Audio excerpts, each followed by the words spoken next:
How's it going, folks? This is Aaron the Pedantic, and today I'm going to talk about Lamentations of the Flame Princess, or at least some of the things that they have coming out, or that have actually already come out now, that you can get your hands on, and some stuff that I already have that I really haven't covered on the channel, probably in a formal fashion.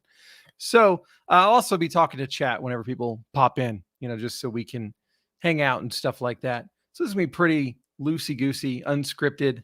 Everything's unscripted on this channel anyway. So I guess while I'm waiting for people to come in and, discuss the new products that they have, I'll just start with what I already have and what I already appreciate.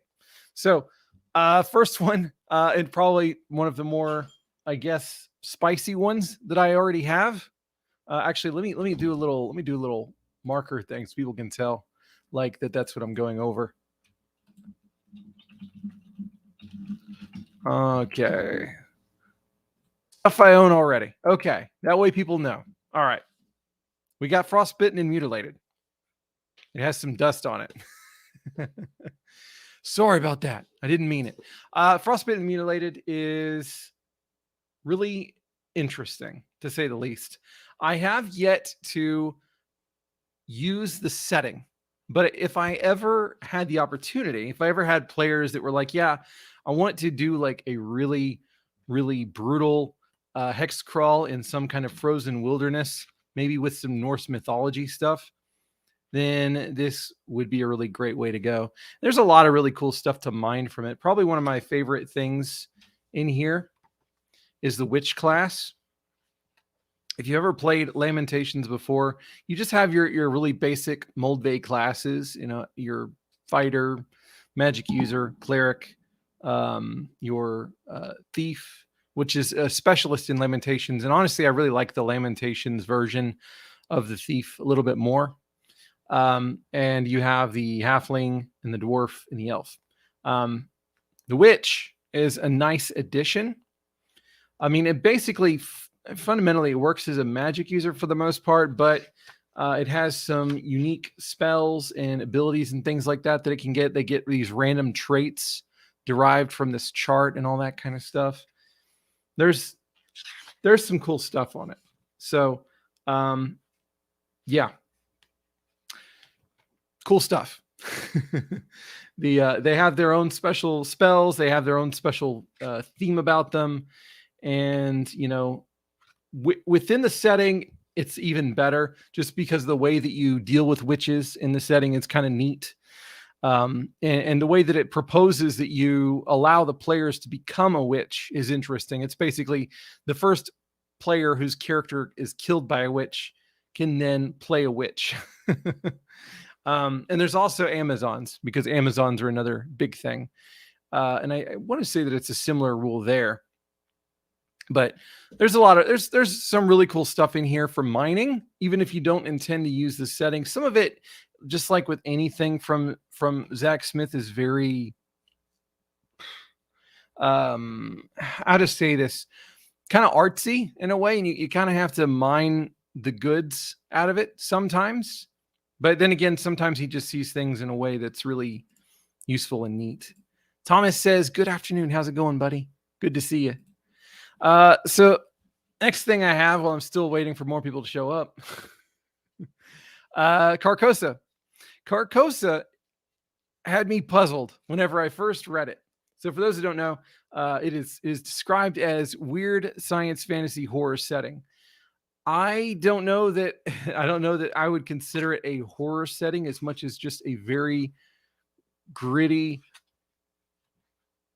Okay, it's very grotesque. It's a very grotesque setting.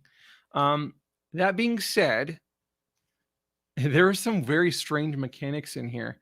The way that it handles hit points for the player characters, it's really weird. They actually re-roll them every time. I think it's every day. That being said, this is just a cool ass hex crawl. Again, you're kind of seeing a little bit of where my thoughts tend to go. A cool ass hex crawl with a lot of cool ass stuff in it. And then some kind of weird thing with all of these people in it that are of different different colors, like all kinds of different colors, you know, like purple and blue and green and all that kind of stuff. And it's strange. It's really strange, but again, kind of ironic. I read something, again, it was written by Zach Smith on his blog, about how he basically took the different colored tribes and all those kinds of things, and he's like, you could turn this into a fantastic fantasy hex crawl just by replacing the different color like groups with different fantasy races, and then you have built-in societies and all these kinds of things already. And then once I looked at it in that manner, I was like, wow, that's true. Otherwise, I mean, even on its own merits, it is, I think, really cool. It's incredibly grotesque, though, like incredibly grotesque. If you don't like stuff that makes you a little uncomfortable or then it's probably not up your alley. Thomas says, if you don't like Carcosa, you're fired. And I think the different colors of humans is a reference to Barsoom / John Carter. Yeah, that's not really a context that I have much of yet. I have oh gosh, I have one of Edgar Rice Burroughs' novels sitting on my shelf. It's one of the things that I'm planning on reading very soon, because they're not terribly lengthy, but I just haven't gotten around to it yet. Okay, one more, and then I'm done with the whole. Wow, mostly done with the whole stuff mentioning Zach Smith and stuff like that. Vornheim. I hate slipcovers. I'm sorry. I hate these. These things are terrible. I don't. I mean, this is, for all intents and purposes, probably better than this, even though this is, you know, this has the actual cover on it. I just hate slipcovers. I'm sorry.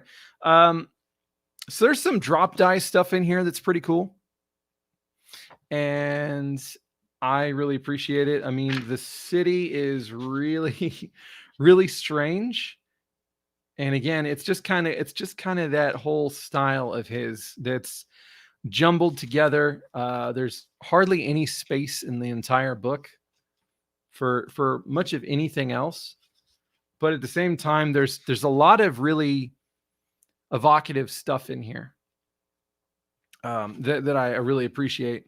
You know, some maps are better than others. Like this this map in particular. I mean, what does this really do for me? You know, it's a bit like,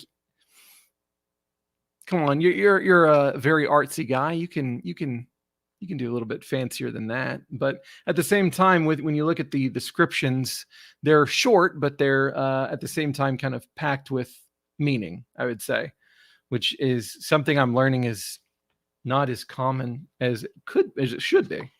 You know, sometimes, you know, brevity is the soul of wit, right? But unfortunately, wit can be overestimated. Let me see. We got some more comments. Victor D20 returns with his quests. I can see the past, the present, the future. What is not, what might be, what cannot be, what should be. The spice must flow. So yeah, I saw Dune. How was it? Was it any good? Thomas Bobo says Dune puts a whole other spin on spicy memes. Okay.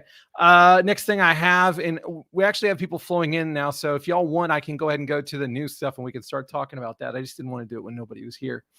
Deathfrost Doom. Love it or hate it. It makes people feel things. It makes people feel things. I have not seen very many modules that are as polarized as the reception to this module right here, because it is, as some people say, the module that you are not supposed to touch a damn thing if you want to actually survive, and that in itself is inherently bad design, which I can understand. And then others will say that it's so intricate and full of very interesting things that kind of work together that it provides just an interesting feedback loop of those kinds of things, and environmental storytelling, basically, which I kind of lend towards the latter half, but I am a DM who doesn't mind whenever I play to have my characters get annihilated. So the art's cool, but I mean, the art is, you know, forbidden person, right? For those who aren't familiar with Death Frost Doom, the whole thing is it's basically a cult that is they're a death cult that has liquid time as one of the things that's going on. Stuff is like frozen in time in various spaces of time. There's a really weird curse going on with some people. There's a lot of just chaotic, evil things happening. There are some undead things, Mikey, undead things that are very, very bad, and you just might unleash them. And then there's a very surprise twist ending that I really personally kind of hate if you trigger it. But at the same time, it's neat. There's just a lot of really neat design with it. So I'd be more than happy to talk about that in more detail sometime. Levi Huntsman actually did a really fantastic review of the module. I don't know if it's still up because then Levi was very upset about the whole Zach S thing and may have deleted it or taken it down or whatever. I'm not really sure. Thomas says, my only problem with Zach's material is it seems like a bad idea to ever touch or interact with anything ever for any reason. That sounds more like something people typically attribute to Raggy than Zach, but you may be right. You may be right. I mean, most of the Frostbitten and Mutilated stuff, it's like the problem was going there, like once you're there and, this place is just terrible. And it's just an oppressive atmosphere. Like that just seems to be kind of the general feel of it. I haven't looked into his new stuff. He's doing like Cube World and stuff like that now. He does it on his own site. I'm not like a big fan necessarily or anything like that. And I don't like, he doesn't seem like a very nice guy considering how he's treated Grim Jim. But I just do know that I did appreciate Vornheim. I do appreciate his art and his writing whenever he's doing the editing stuff in the new version of Death Frost Doom. I appreciate Frostbitten and Mutilated. So, I mean, so far he's made me happy. I also have Maze of the Blue Medusa, but I haven't really gotten that far into it. Dark Knight says hyperbole. The harassment never ends. Okay, I'm about halfway done. I'm about halfway done through the stuff I already own. Like I said, if y'all want me to go ahead and get to the new stuff, I will right now, as soon as you want me to. But yeah. So the Punchline. The Punchline, I think, is really cool. I actually did a review of this one. I did like a kind of like a look at Frostbitten and Mutilated. I haven't really done anything on Vornheim, but Punchline was surprisingly cool. The first thing I ever really heard about Punchline was actually people complaining about the art. I don't know if I should show it because like then I won't be able to monetize it. I won't be able to monetize it. But there is an art piece on here. Actually, it's fine if I cover up a portion, perhaps. Just a smidge. You can kind of see people were really upset that there was a naked lady on here, basically, a dead one. Which is interesting because I thought that they would have been upset about the fact that there is a possibility of anti-Semitism in here. There goes the monetization. It's gone. But basically, that's one of the things that kind of underlies this thing is it's kind of there's a plague going around that is being carried around by these evil harlequins, and they've got some kind of weird culty stuff going on. They have a secret history behind them that's interesting, and if you can uncover it, which I don't know that you would necessarily, but if you could, it could be pretty illuminating and fun to deal with. And it's very deadly. I mean, there are very good odds that your characters are going to die because they're infected by this plague. So that's the whole thing. Not everybody's going to like that, but I think it's pretty cool. I just like the way that the town has this very built-in dramatic tension. It's just strung in there very deeply. Let me see. Okay. Dark Knight says, oh God, Aaron, don't go to the Zach as minefield. It'll only end badly. I've already done that a few times. Fiore says, someone say something about a hyperbole. Don't be a coward. Free the nipple art. Yeah, I mean, I guess at this point I might as well. Doof says, remember to destroy that like button. Don't destroy it. It'll never work again. We'll all perish. Charles says, thanks, Doof Money. Chat on mobile covers up those thumb buttons. Okay. So since nobody has requested to see the new stuff just yet, I'm going to try and finish going through the rest of my stuff that I do have. Cursed Chateau. Cursed Chateau, if you're not familiar, it is interestingly by James Malazewski. For those who don't know, that's Grognardia blog. I like it. It's basically the whole concept is, and I apologize if I'm ruining anything for players that are, they're gonna play in these things, and I hope I'm not spoiling anything for anybody. But basically, the whole concept is you get stuck in this chateau that is cursed by this spirit that demands to be pleased by you amusing it in very grotesque ways, and there's all kinds of bad stuff inside. It's a really cool setup. Yeah. The problem that I have with all of this stuff for the most part is I really haven't gotten to run a whole lot of it. And a lot of that's just because I wanted to run it in person. I didn't get a whole lot of success, but I tried recently to get a 5e group going, and that didn't have any success either, other than somebody I just absolutely didn't want. So let's see. Colin says, satanic clowns are awesome. Yes, they are pretty cool. So are killer clowns from outer space. And by the way, I have the costume for this Halloween, and I'm pretty happy. Fiora says, I don't care who said it first. I just want to hear Brad and Eron be the judges / peanut gallery. That's usually a good situation. Brad being the troll shitlord and Eron being the dry. I don't like this perspective. We love him though. At least we in the Discord. Better Ravenloft than Ravenloft. Interesting. So I guess that is a reference to Cursed Chateau. Broodmother Sky Fortress. Very mixed feelings. On the one hand, you have a module that is all about ripping apart a world that you have built up with these giant elephant shark giants. I know that's redundant. I'm sorry. And doing it with like customizable, like what is their deal?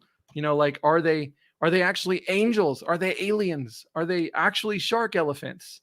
What the hell are these things? Having that kind of dynamic in here, the fact that they are absolute Goliaths that I just don't think that they can be killed. I genuinely do not think that they can be killed. If somebody's pulled it off, tell me about it. Seriously.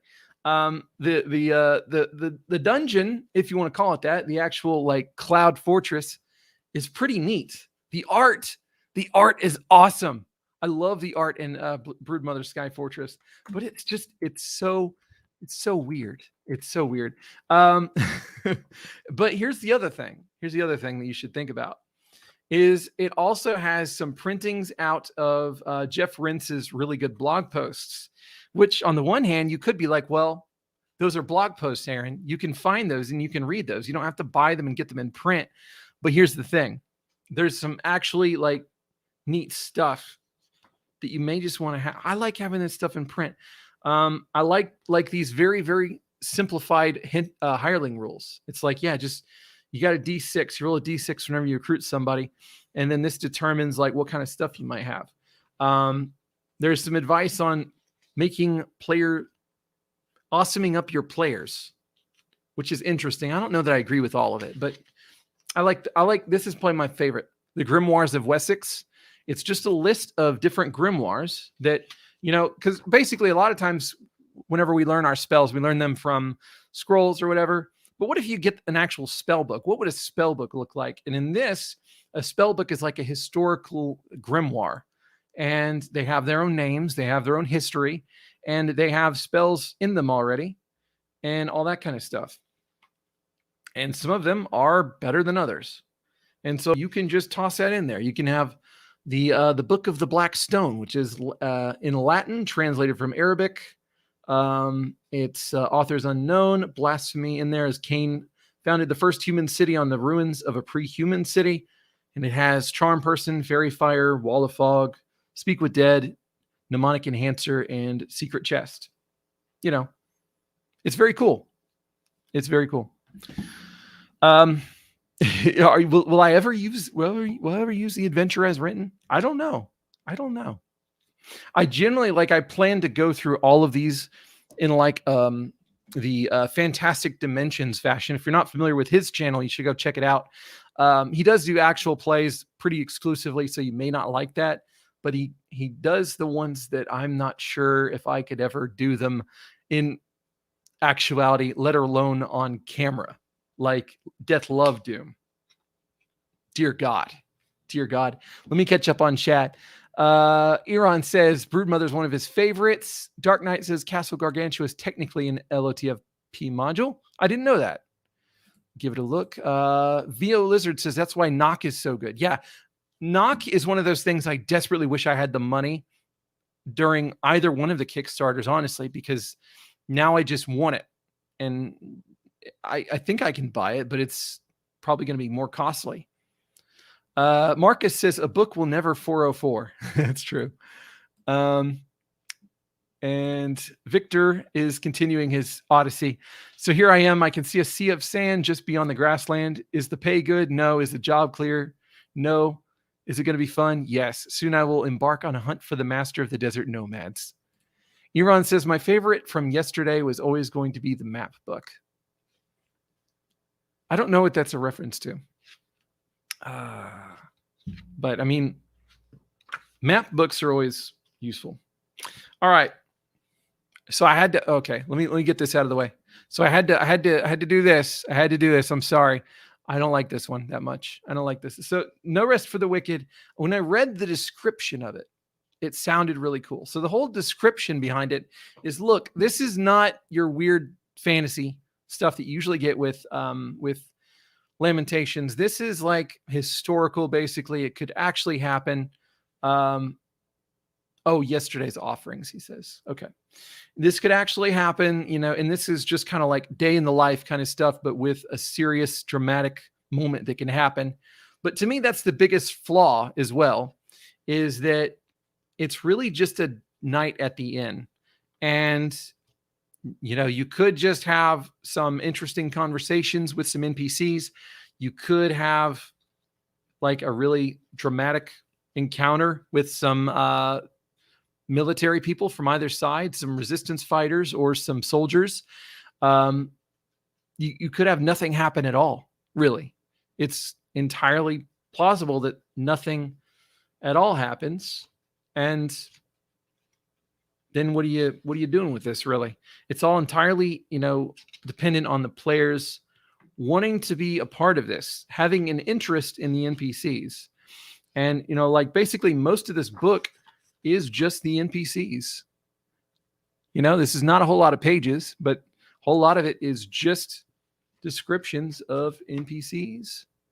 And just like there's, a few locations, but not really. It's just the inn. Is there a hidden treasure? I think there's like one thing that's buried somewhere. It's mostly just about one encounter that's going to happen while you're there. So not really big on it. Victor says, this boat is cramped. We have a hairy midget, a hairy-footed midget, 2 odd knife ears, and 2 clerics with an uncanny German accent. What have we gotten ourselves into? Who knows? All right. Blood and Chocolate. Blood in the Chocolate is one of the ones that I'm most desperate to run, just because it's so bizarre, but in the best way. So for those who don't know, it's basically, Charlie and the Chocolate Factory, but a little bit more disturbing. So you have so the guy that actually wrote the thing ended up decrying his own work, if I remember correctly. So if I'm wrong, Keel, I apologize for getting it wrong, but I think that that's something that happened. And the reason for that is the use of the word pygmy, and all of that to describe basically some Aboriginal people in the book. Anyway, there's this plant, this cocoa plant, that has a very interesting quality about it and is very corrupting and also keeps you alive. for a long time. And you have a demented young woman. Well, she's not young at all. Lucia de Castillo, who owns this chocolate factory. And the chocolate can make people do some terrible things like eat other people. Many of the other candies and things like that, and the poisons that are in here can do some awful things. So it has a lot of body horror and stuff like that. So one of the things that can happen to you is you can get injected with irresistible smell. And basically, people have to make saving throws or else they try to eat you. Yes. Brittle throat disease, chocolate vomit, uncontrollable craving. It's disgusting, but it's very cool. So that's probably the first one that I'm going to be running out of all these. I've been dying to run it for so long. Here's the rule book. I mean, it's the rule book, you know. Okay, I don't have enough time to go through like all of this, but this is one of their adventure anthologies, and I really love their adventure anthologies because they have 4 adventures in them. You know, you got good maps, you got, you know, as far as like art goes, I don't know if the art is better or worse than the original publications because I have no metric, no basis of comparison. But a lot of these are really interesting. Is all I can say. I mean, this one right here is the blood one. It has the grinding gear, Weird New World, Hammers of the God, No Dignity in Death, the 3 Brides, and People of Pembrokeshire. Shure. I've read through it. I have not run any of these, but they are interesting. Now, some people have said that the grinding gear is actually very poorly put together, and that's something that I might actually realize whenever I give it a spin. But I did like the beginning of it. So yeah. As for some of the other things, the People of Pembrokeshire, again, it kind of deals with some interesting themes because that one's all about like gypsy communities and things like that. And it looks interesting. It looks interesting. I'll have to give it another read. I have the fire one as well. I just don't know where the hell it is. And esoteric random creature generator. So those are the ones that I have. Let's talk about the ones I don't have because they are new. And those are the things that I think most people are here to check out. Let me catch up on comments real quick. Victor says, is that a feckin' dragon? Wait, the elf eyes see something. It's a wyvern. And there is fire rapidly approaching our boat. Oh, God, that's a fireball. Iran says the Hell House Beckons by the same author is good, too. So that must be by Keel Chenier. I don't know. Chenier. I always assume if it's like IER, it's maybe like French. So Chenier. I don't know. I'm a peasant when it comes to French stuff. Fiore says, if you run blood in the chocolate in person, give a piece of candy for each kill. That's nice. That's a nice thing to do. Hayden says, damn, that's thick. I had no idea it was so big. That's fighting the Michael Scott urge to say that's what she said. Iran says, grinding gear was an early module and reads like an early module. Well, yeah. It definitely seems to be before they got their identity, I guess. And it seems like it would fit in any fantasy setting for the most part when some of this stuff doesn't tend to be that. Okay. Let's see. Victor says Halfling didn't make it. He cooked alive before he could jump. The wizard and the wyvern have been beaten. The elves turned the bastard into a pincushion, and the clerics whooped his ass. Moving on. Dark Knight says, Aaron, we don't call them gypsies anymore. Fuck's sake, I can't take you anywhere. Yeah. Well, I mean, what else? I don't think Romani is like a universally applicable term because I think that that's a more specific one. I could be wrong. I've just seen a lot of times people actually prefer to be called that whenever they are. So, and Thomas says your mom reads like an early module. Okay, let's look at the new stuff. All right, I'm going to take my face off here. You don't really care. Trust me. And sharing screen. Some of these I'm pretty excited about. All right, so this is the EU store. Remember, they do have a US store as well. All right, so the first one is the unfortunately named White Power. Dear God, is my channel going to stand after this one? Okay, so this is by Alex Mayo. And from what I understand, you know, a lot of these things might be new writers. I'm not familiar with Alex Mayo's work. So it says, strange things are afoot on the Isle of Wight. An archaeological expedition searching for artifacts beneath an abandoned abbey has a problem. Two problems, actually. A scholar working the dig has disappeared, and one of the mercenaries contracted to provide security has been murdered. Tension between the two groups, okay, that's 3 problems, but who's counting, means someone from the outside needs to be brought in to investigate. Perfect work for a bunch of money-hungry adventurers with a nose for solving other people's problems, wouldn't you agree? White Power was written by Alex Mayo and lavished with lots of fancy art by Cancelled. Strikeout. Is an adventure suitable for low-level characters for use with Lamentations of the Flame Princess, weird fantasy role-playing, and other traditional role-playing games. So, 330 units. They have it for 27.5 pounds or euros. Those are I don't know. They're not American, so I don't know. But how does it sound? This one, okay. Artifacts beneath an abandoned abbey. You know what comes to mind is The God That Crawls, which was awesome. There could be some really weird stuff in there. I like that there's tension between groups, because that means that you may be able to have some kind of faction play in there.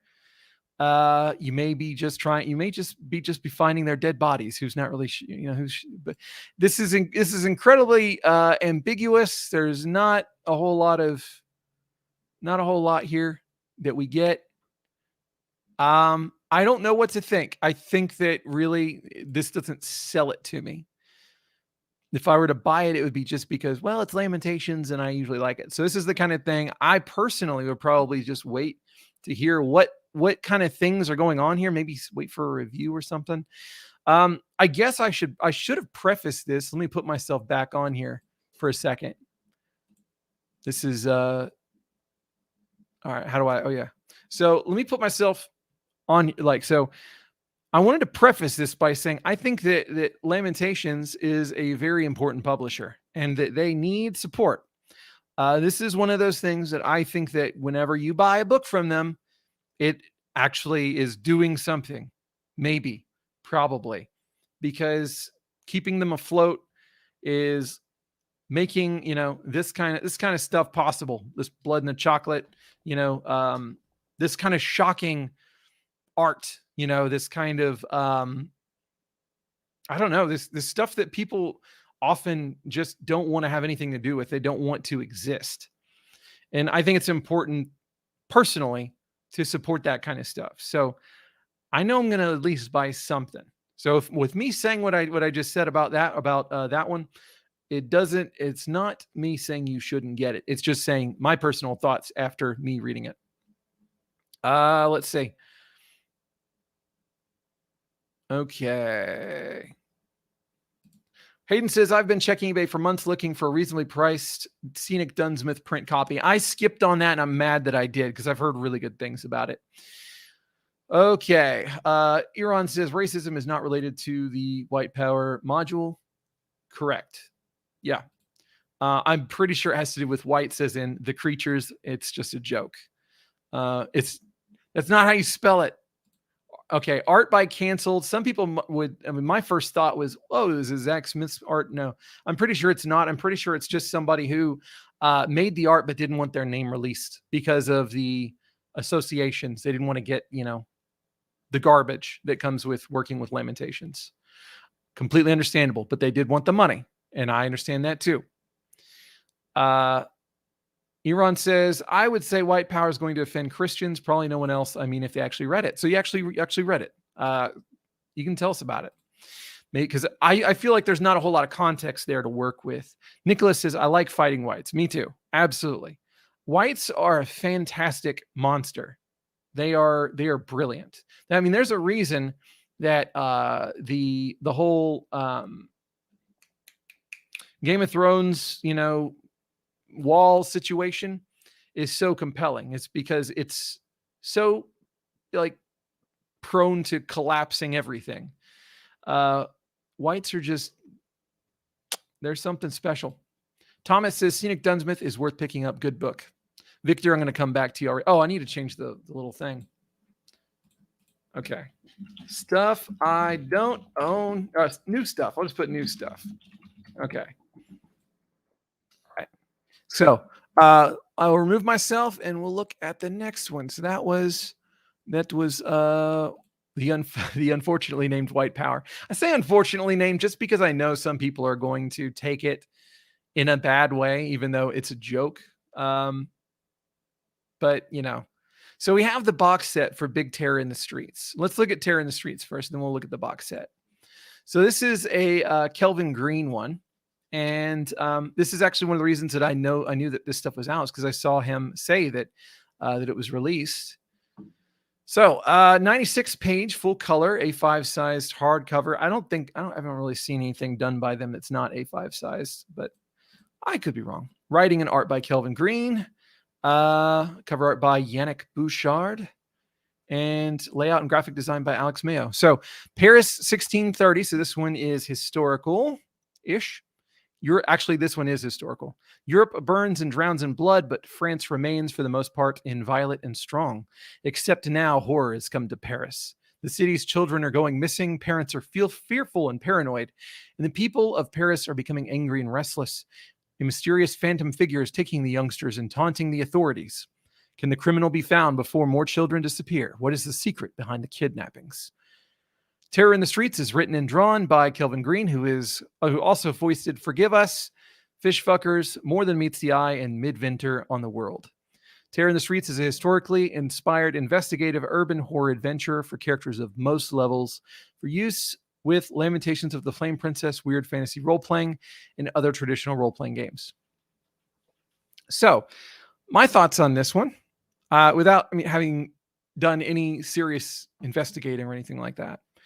I like the idea of a historically inspired investigative urban horror adventure.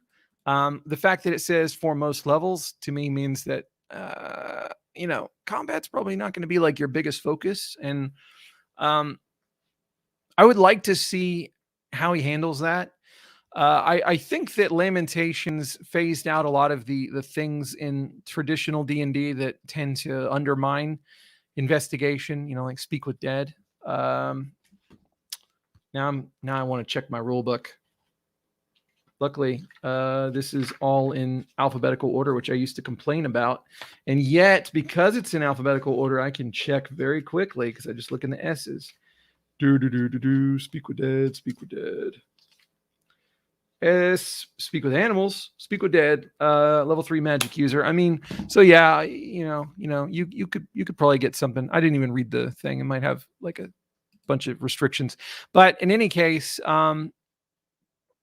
Midwinter I heard was pretty damn cool. I really haven't read a whole lot of Kelvin's work, which I'm kind of ashamed of, because everything I've heard, he seems like a really nice dude, first off.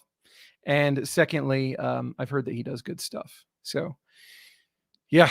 And he stuck with Lamentations after all of the trials and tribulations. So I like the idea of having something that is historical, but it wouldn't be that hard to break from the historical background. I'm pretty sure, if that's something that you don't like. Let me look at comments. Let's see here. Nick says James said he's not working with Zach, so verified it's not him. Yeah, I was pretty sure, and I don't think Zach would ever do anything with anybody saying that, without like having his name out there. That seems like that doesn't seem like that's his personality. Wraiths are cooler than Whites. Wraiths are more fearsome, perhaps, but I like Whites because they're, you can go with the whole, military leader type thing. Iran says it's essentially a mystery surrounding a ruined church on the Isle of Wight. The module comes from the name of the island. Okay, so that's for the last one that we looked at. Another mystery. So that's 2 mysteries in a row. Johan says, I understand that some people love to play these modules, but for me personally, it's not I bring up to the table when I will hopefully introduce RPG to my siblings or workmates. Oh yeah. This is the harder drugs after you've already gotten them addicted. This is not the welcome to RPGs. Now let me totally mutilate your characters in the worst ways possible. Well, Aaron, why not Will Wheaton, the pronunciation of white? Oh God, you got me. Nicholas says, I'm more excited about the second hardcover in that box set than the main title. Interesting. Mystery is probably a bad word for it. It is a happening. Okay. Environmental storytelling. It's a hard module to talk about without getting into spoilers. Well, I'm glad that you're not doing that then. The art for WP doesn't look like Zach. No, it really doesn't. Victor, I'm going to get to you, man. I'm going to get to you. I just wanted to kind of like nail these things in a row because I don't think there's a whole lot to go through. So that's Terror in the Streets. Here's Big Terror in the Streets. So this is the box set. And so we've got Huguenots and Other Distractions is included. I believe that's the one that I can't remember if it was Nicholas or Iran that was saying they were interested in. Custom 25mm 6-sided Unrest die and a Paris map and 15 sheets of handouts and game props. Now that's a big price, like 148 euros or like whatever, Yahoos or whatever those things are. I imagine is in, real authentic American dollars, probably, pretty sizable at this point, maybe a few $1,000, a mortgage payment, something like that. But at the same time, I don't know, maybe it looks cool. There's what your box set looks like. Everything. So you got your main book, you got your Huguenots, you got your 15 sheets. There's I guess that's the Unrest die. And you got your maps of Paris, which that sounds really nice. I would love to have maps of Paris. Is it, I don't. It seems it's a big thing. Like I would love to see. Man. I love box sets. That's how they get you. You want to see the box set. All right. Thomas says, gasp, Huguenots, I'm sold. I don't know what that is. Huguenot. I don't know what that is. Somebody can have to tell me. Iran says, I have the box set. I recommend the book instead after perusing the other Hugo book. Huh. But then my taste isn't universal. Okay. So maybe we can Nicholas says, luckily for LOTFP, I'm irresponsible with my spending. Yes. And, like I said, this is a company that I feel is an important company to have in the industry. So supporting them is, in my opinion, a good thing. All right. We have the Staffordton Shure Trading Company, works of John Williams V. I already said the at the beginning. My bad. So this is a 128 A5 sized hardcover, writing, cartography, and design by Glenn Seal. I have not heard of him, but it doesn't mean he's new. My name is John Benjamin Williams. I am an English cartographer and architect employed with the Staffordton Shure Trading Company, small in size, but with powerful connections. So it's not the size, it's how you use it. The Staffordton Shure trade commodities all around the known world, particularly in Europe. This is what people see me do and hear me say. However, that is not why I'm employed by Staffordton Shure. For the past 20 years, I have traveled the globe as a spy for the English crown. Now in my 60th year, the year of our Lord, 1674, my health is failing. Before I lay down with God, interesting phrasing, I complete and compile the cartographic works created during my travels for the Staffordton Shure, ultimately the English crown, filled with maps and illustrations based on 17th century historical references to help inspire adventure and create memorable games. Boom, purchase. I love maps. This is the map book that was being discussed earlier. Yeah, I mean, it's a map book. It's got maps in it. I mean, you know, that looks fairly basic, but I like the cover. You know, I mean, I'm gonna have to see the quality of these maps, but you know, like maps are great because you can use them for almost anything. And the fact that it's 17th century means if you're just going to run a Lamentations campaign and try and keep it in the date range, then there you go. You've got a whole bunch of maps that are appropriate. So that's pretty cool. Pretty cool. Nick says this book was a hard pass for me. I understand that. Let's see. Radelk says, Zach still does his own stuff. It's just not as easy to get a hold of. He is typically pretty adamant about people citing his ideas or art if they want it in their work, from what I remember. That sounds like him. He's got an ego. Can't blame him. Egos are, you know, a kind of a thing with artists. And, you know, if you're proud of your work, then you'd want it to be known whose it was. Thomas says, Huguenots are a persecuted religious minority, mostly in southern France. We got chased out of France and mostly went to the US. I didn't even know that existed, but I'm an American and I was raised in the American public education system. So I say that I did go to college, but I mean, I went to college for English, you know. So Eron says, this is the shining star of yesterday, in my humble opinion, the map book I was referring to earlier. Monkey Blood says, oh, you should buy this. No bias there at all. Good to see you. Map books always useful. Yes, absolutely. Eron says, though I would call it more of a blueprint book with some maps. Blueprints are actually, I mean, you could probably just find again, I hate to cite Zach S all the time, but he did bring up this I don't know this, and there was a whole bunch of different books that just became downloadable for free that were just maps of like sewers and all these kinds of things. They're historical maps and you could just download them. So, I mean, assuming that you were able to make use of something like that, there's some kind of almanac or something. People may know what I'm talking about. Assuming you use that, then the blueprints, especially like a lot of times just putting a believable structure together is not as easy as one might think. Johan says, look like something Indiana Jones would bring out to the field. So Monkey Blood Design, aka Glenn Steele, says it's primarily buildings and structures. Yeah. So that is incredibly useful because then you can just, you know, make a copy. If you got a photocopier, start keying it. There you go. You got some cool stuff to work with. All right. So what else we got in deadly fashion? So this is by Courtney C. Campbell. Art by Rich Longmore. Layout by Alex Mayo. Alex has been working lately. Holy crap. Death is the new black. A hot new fashion trend is spreading and people are dying to get into these clothes. Literally. These clothes are unlike anything ever made before, but is it worth a human life? People are turning up dead or missing, and this fashion trend is the reason. Will your players discover the truth or become fashion victims themselves? Find out in this explosive, decadent, and horrifying adventure for Lamentations, blah, blah, blah, etc.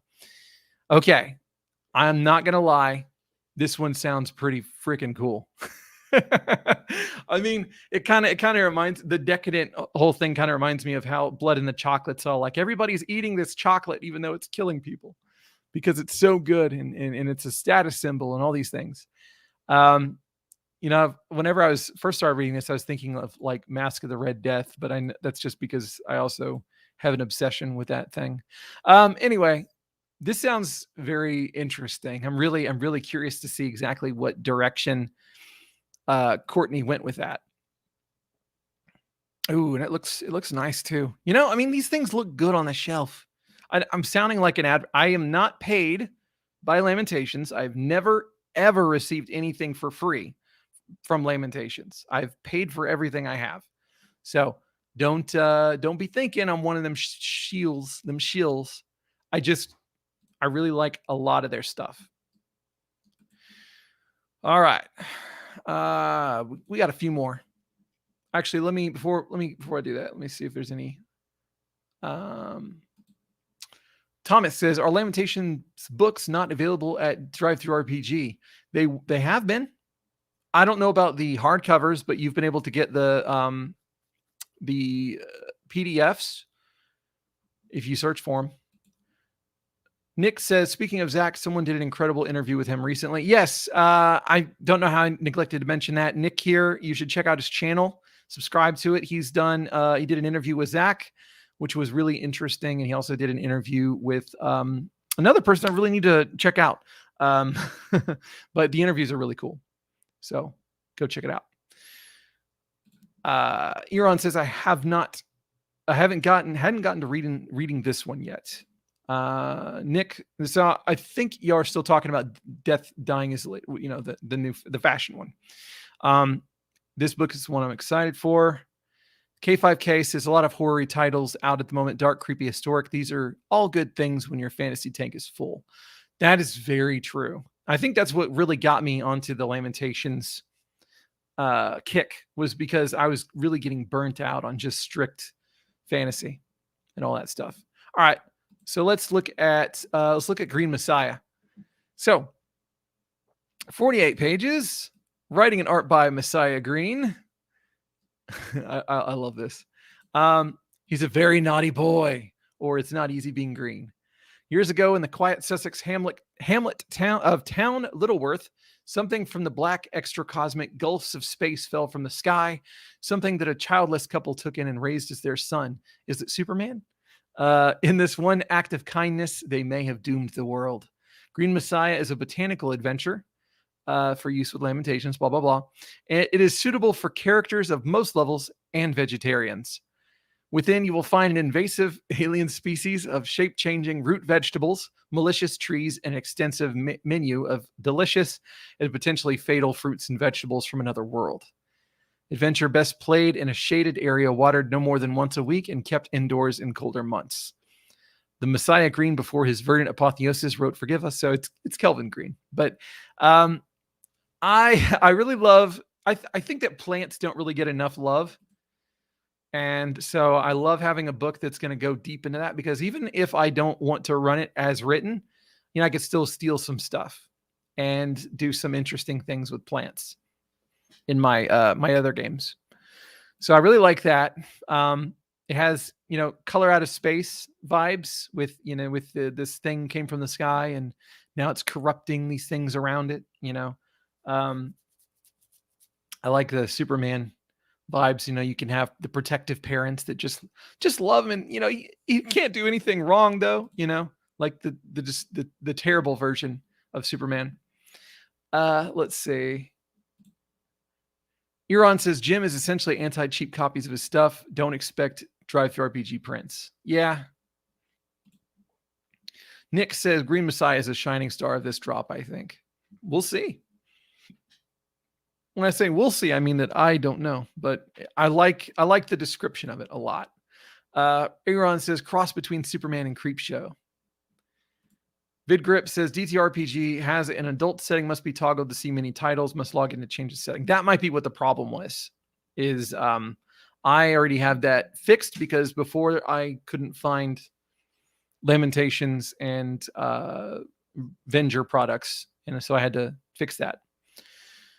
All right. So catering to vegetarians, we have to be considerate of our vegetarian friends.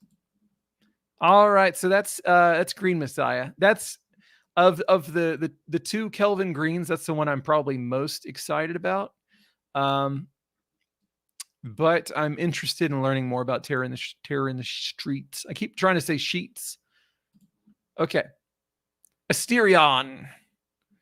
So this is only 12 pages, and the price reflects that. So this one is a cute little thing designed for people that complain Lamentations doesn't use classic monsters enough. Here you go. Playing this will probably get you thrown out of conventions or have your Twitch stream suspended. So if that sort of thing isn't your thing, you've been warned, and we don't want to hear any more about it. This book describes a time where people had different values from our own. Parents might wish to discuss with their children how these views have changed before playing this adventure with them. Well, I look at the art. Oh man. So it is it's a small one. Somebody's gonna have to tell us if it's hard. Is it hardcover? Saddle stitched booklet. I don't think that it's hardcover. I could be wrong. Written by Christopher Carosella. So, I mean, if the whole concept is we're going to take traditional fantasy monsters and we're going to like just make them completely screwy and screw with you, I'm on board. I'm on board. I don't know. I'll at least buy the PDF. I'll probably buy the real thing too. If I like the monsters in it, I'll probably buy the real thing. Especially if it's, not terribly expensive. I mean, 11 euros, probably about 500 US dollars right now. So I should probably quit with that joke. People are probably going to take me seriously. All right, let's see what we got on comments. K5K says, Terror in the Sheets, a totally different RPG. Maybe Venger's already making it. If not, I want to. Eron says, Last is the only thing I didn't, or Asked is the only thing I didn't buy yesterday. The art on this is all museum art. Okay, well, I mean, so do you mean museum art is in public domain or what? Cal, I'm not mentioning that. Maybe after I finish going over products. Maybe after. Well, I mean, even then, it's a, people will get political, so I'm not mentioning that. All right, here we have this slipcase. I don't know anything about this. Okay, slipcase designed to fit Adventure Anthologies Blood, Fire, and Death. Just a slipcase, not the books. It looks really cool. I think that's really cool. It's going to be a thick boy, though, because as I showed earlier, these anthologies are not thin by any stretch of the imagination. I don't see myself ever buying Death because I already own most of Death. And really the whole point of me buying the anthologies was picking up stuff I don't already have. But yeah, they don't have that many, though. So if you want it, get it. They got 27 left. Okay, what in the hell is this? 6x6x6, the Mayhemic missile method. 10 score and 16 ways for sorceress, witches, and other thaumatrophs to defend their indefensible persons. Well, I mean, it gets 10 points for the name. Okay, well, it does have the 666 going on, so it's got the edgy. It's got the edgy going. Written by Ezra Clavery, art by Yannick Bouchard. Again, with Alex Mayo. This guy has not slept in who knows how long. They can only burn you at the stake if they catch you, and the Mayhemic missile method will make them think twice before trying. 1 first-level spell, 216 flavors. Everyone's favorite trio of dice to create dizzying and deadly exceptions to the laws of nature. Wow. Okay. So I would assume that it's a spell, a single spell that has 216 different outcomes. Well, we'll see. This book turns a familiar low-level spell into something you might not want your allies, let alone your enemies, to cast. Okay, it's a magic supplement for use with. Okay, so it really doesn't tell you that much. I mean, it sounds like it's just the one spell. 64 pages, transforming the one spell into this. So that's interesting. I don't know how usable it is. It could be entirely usable. It could be like, I don't know, like something that everybody wants to cast all the time just because they want to see what's going to happen. I'm gonna assume that it doesn't literally have 216 uses that you can choose from. When you say flavors, it kind of makes me think, oh, you can pick any flavor that you want of the rainbow. But yeah, so I would assume that maybe it's a D666 chart. I don't know how many things that creates. Okay.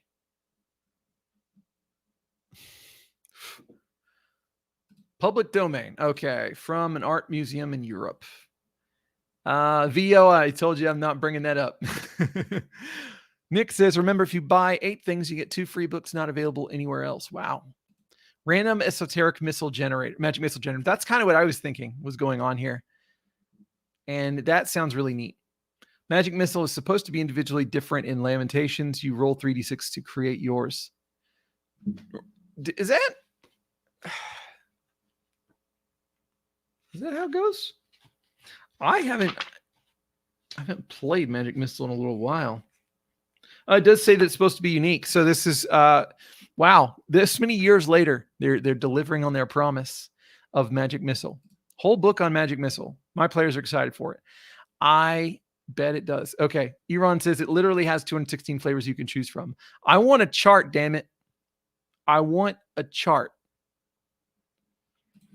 Monkey Blood says a sort of DCC-ifying casting magic missiles and Lamentations. Yeah, I'm down for that. If nothing else, I'm getting the PDF because I want to see what kind of crazy stuff we can come up with. Okay. What else we got? That may be it, actually. No, it's not. The Book of Antithesis. How did I skip the Book of Antitheses? What the hell is wrong with me? This is Joe Bittman's. Okay. 160 pages. So this is a big one compared to the rest of them. Let's have a look at the cover. Ooh. It looks nice. Nice and occultish. The time has come to reveal the truth behind role-playing games, their satanic origin, and how to utilize that truth to manifest true power in the physical plane. The Book of Antitheses contains everything you need to initiate yourself into the left-hand path of role-playing. I also am left-handed. Learn the secrets of astral travel, telegraphy, what the hell? Divination, ceremonial dice magic, and the binding of demons. Succumb to the knowledge that demons live in us, all around us, and can be yoked like oxen to deliver wealth, sex, and power. The second half of the book contains a full Lamentations adventure built using the magical principles herein. We have forged the only team with a spiritual attainment and unadulterated will to unfetter your mind and unleash your potential. Written by Joe Bittman, author of The One Who Watches From Below, Towers 2, and The Monster Alphabet. I have the first one and the third one, and I can say that those are really good. I've heard Towers 2 is very interesting. In this book, Bittman taps his experience as a pataphysicist and master of the occult sciences to reveal the true magical underpinnings of tabletop role-playing games. Illustrated by Benjamin Mara, infamous and influential underground comic artist whose album cover for Wayfaring Strangers, Acid Nightmares garnered him a Grammy nomination. Comic includes Night Business, American Blood, and Terror Assaulter Amwat, One Man War on Terror. Foreword by J.F. Martel, filmmaker and essayist on art, culture, religion, and philosophy.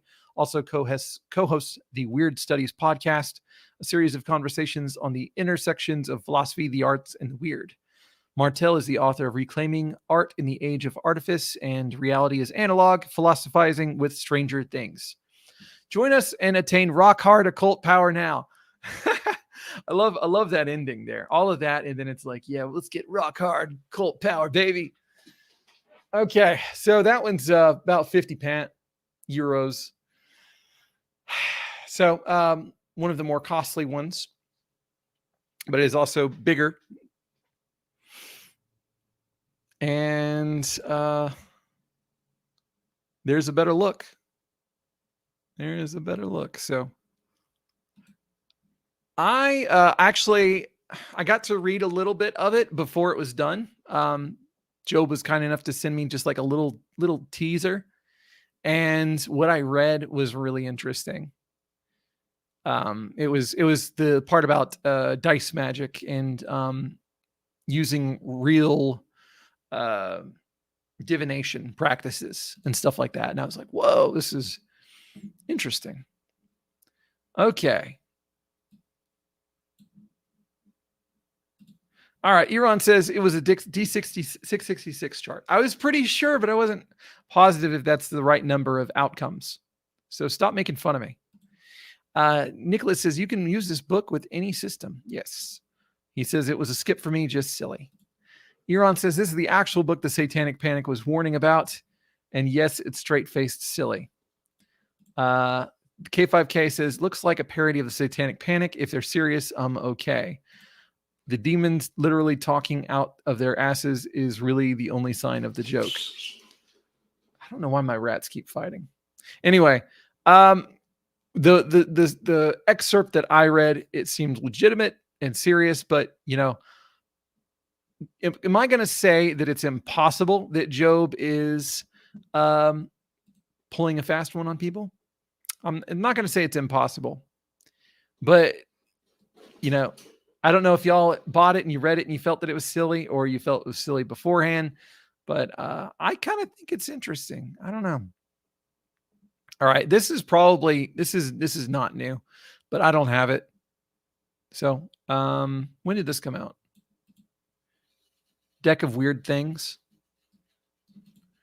64 page, written by Jim Raggy.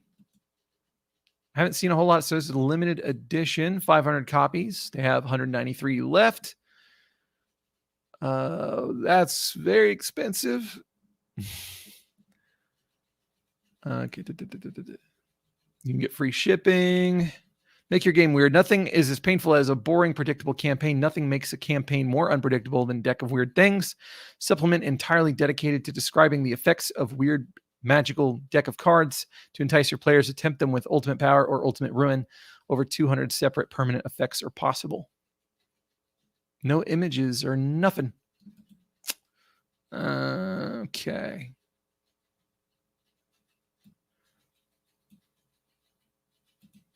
Well, so yeah, that sounds pretty neat. That's a lot of money. You guys with them cash monies, you can do the cool stuff. All right, let's see what we got here. 216 outcomes, 6x6x6. If you order the deck, you get free shipping. Eron says there are a number of ciphers in the Anti book that likely translate to funny stuff. Really? That's worth checking out. Silliness of Satan book will be determined by the reader's perception. Well, I am naive. I'm not going to lie. I am kind of naive. When people present things and, it seems like, is it possible that somebody could be presenting this in a faithful fashion? Then I tend to take it on face value, or at least if there's no risk involved in taking it at face value. If the only risk is just me being wrong, then okay. But if the risk is, somebody gets hurt, I get hurt, something like that, then I'm going to be a little more cautious. But yeah, that's why whenever Avenger made the whole thing about being an alien or whatever, I was like, okay, I can believe that you believe that. Part of that is because I dated somebody a long time ago, and she believed that she was had a phantom in her body, and she believed that I had an archangel in my body. So that was interesting relationship. Nicholas says my players hate the deck. So I'm considering it's a gym thing. Number one, I'm going to assume that there are penises in it, and number two, I'm going to assume that there's some pretty grotesque stuff in there, and I really want to try. I love random and weird stuff. I love random and weird stuff, especially if it's gameable stuff. Like some stuff. Like I'm not gonna say you can't use it. You couldn't get use out of it, but there's some stuff that's just clearly just mind fuel, and for that, I think it's you should probably warn people that something might be kind of unusable in its current state or something like that. But I definitely appreciate that kind of stuff myself. K5K says approaching things with an open mind is good. Just keep your skepticism handy. Belief is a funny thing. Yes. Yeah. Skepticism is a very large part of who I am when it comes to a lot of things. But when it comes to people telling me things that they believe, I'm not surprised by much, because I've dealt with people having some pretty out there beliefs. So similarly with the Book of Antitheses, I wouldn't assume that it's a joke necessarily. I might ask him though. All right. Well, that's all that stuff. I did promise Victor I'd go back to him. Eron says, I bought the deck yesterday because free shipping. Let me go back to Victor. I think he left. He got sick of me not covering his stuff. Let's see. Okay, there's the last one. The other elf is dead. We were rafting to the swampland and we were attacked by riders. Then a giant crocodile ripped into him. Poor guy. At least the leader of the riders had a girdle of giant strength. Man, back when girdles were manly. Let's see. I wonder if did he give up after that? Oh, he dipped out. He's only here for me to read his chats. He's still here. He's like, screw you, Aaron. Why would you say that about me? Eron says, I bought the deck yesterday because free shipping. Yeah, so free shipping. Eron, you're not in the UK, right? So, but yeah, so I guess in summation, Lamentations, in my opinion, is a very important publisher in the hobby. You really can't deny the quality of, the books as they put them together. I have yet to receive a book that was poorly constructed. Like the worst thing I can say is that my, which one was it? Hold on. My Frostbitten and Mutilated, like spine part kind of wore off. It rubbed off. So, this whole thing kind of wore off a little bit. It's probably because I read it a lot. That hasn't really happened to me with a whole lot of things. Yeah. So, all right. So free shipping in the USA, that's pretty good value, actually. Nicholas says, buy it all and review them. That's a lot of money, man. That is a lot of money. And, yeah, I've got some other bills I need to pay first. But after that, I'm at least going to buy a few things. I know that I'm going to buy Green Messiah for sure. So the question is, what else? Iran says, if you aren't going to care about freebies, wait for the US store to get stuff sometime after the first of the year. Freebies. Oh, yeah. James said that was a printer mistake for Frostbitten and Mutilated, and that's why it was so cheap. Oh, okay. Well, it is what it is. Printer mistake or not, I mean, the rest of it, I like it. So yeah, as I was trying to say, I would really recommend people support them if they are inclined to do so.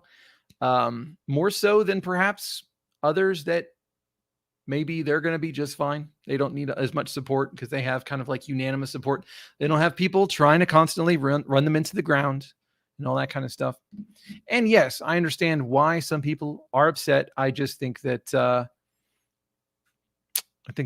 their problem with Jim is unwarranted, basically.